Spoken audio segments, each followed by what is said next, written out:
update tayo ng pangatlong update natin. Ayan, meron ulit tayong ampalaya. Laki na naman ang bunga. Ayan, nakita nyo ito guys, meron sa taas dalawa. Ayun, ayun, nakita nyo, tago siya. Meron din sa taas. Ayun, meron. Ayun,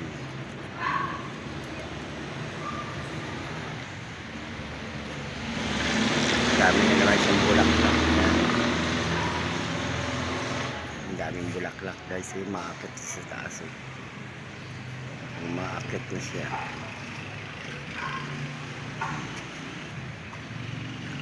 Mga maliliit na bunga. Yun, bunga na siya, maliliit.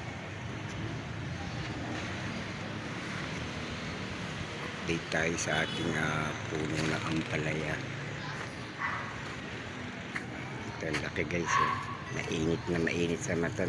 Kitang kita na ang laki. So pag pinitas natin yung tatlo na yan, pwede na siyang panggisa. Itlog lang ang katapat niyan. So ayan ang panibago natin, third update sa ating tanim sa bakuran. Ayan, so bukas pipitasin na natin yan, igisa na natin.